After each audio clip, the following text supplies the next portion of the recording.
the patient just kept saying they have belly pain. Yes. But we used the EKG machine to do an EKG. We found out that they had a massive heart attack.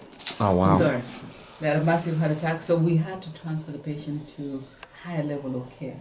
But that is the equipment we got from you. Yeah. And that helped save, it's helping save lives.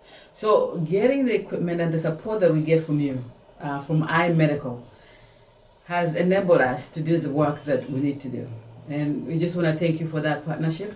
And moving forward, we actually want to work even closer together so that, we can care for more patients. Mm-hmm. Because of the equipment we're getting from you, we are able to diagnose patients better. We're able to bring in more patients that would otherwise have died at home. So I just want to thank you and your team, iMedical, for all that you're doing. You know what? I absolutely love the stories that you're telling, because I know you could sit here for probably hours and talk about all the cases and all the people that have been saved. And we've played such a small part in it because you have gone together and gotten everything organized and built the buildings and gone through, like we were talking earlier about just the CT, what it's like to get a CT from the United States to Kenya. And Dr. Terry, could you just go through, just like we were talking about, just get it off the container, and then when it gets onto the truck, and how does it go from there? Can you just... Yes. You might think that the hard part of purchasing a CT for Africa, for your hospital in Africa, your diagnostic center, is the purchase of the CT. Actually, the purchase of the CT is a piece of cake. And getting the CT in America onto a container, that's relatively also a piece of cake. The interesting parts begin when the container arrives in Africa at Mombasa, at the Mombasa port.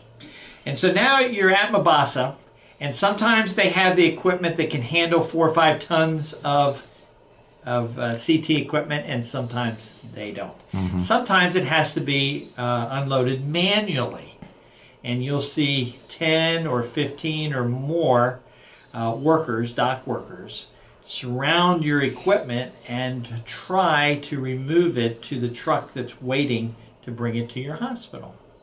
And sometimes that goes well, and sometimes not so well.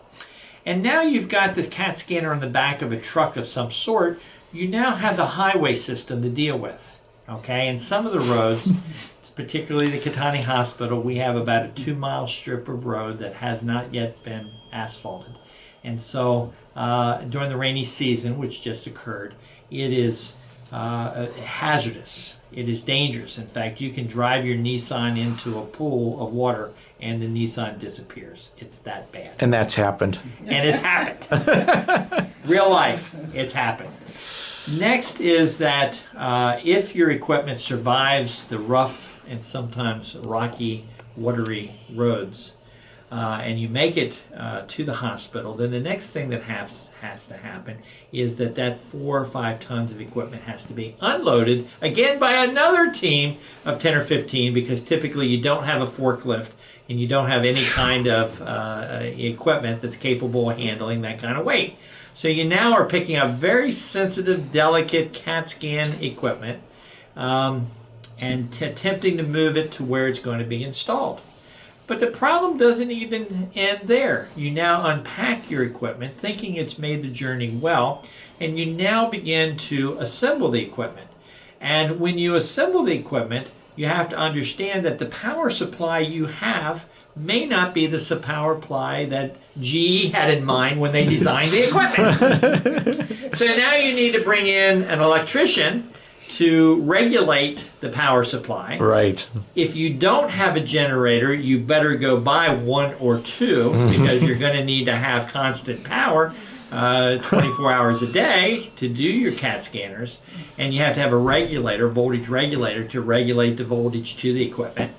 Also, you need to know that there are brownouts occur and there are power surges that occur on a regular basis in many of the African nations, including Kenya and Nigeria, that we're familiar with.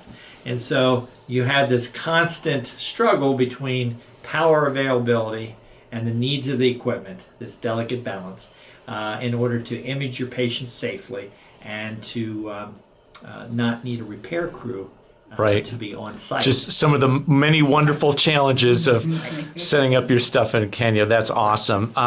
So Modesta and Dr. Terry, can you give us your web address and the organization for people out there that want to help contribute and help in some way, shape, or form? What's the best way to reach you? It's www.soleilkenyanfoundation.org. .org, right?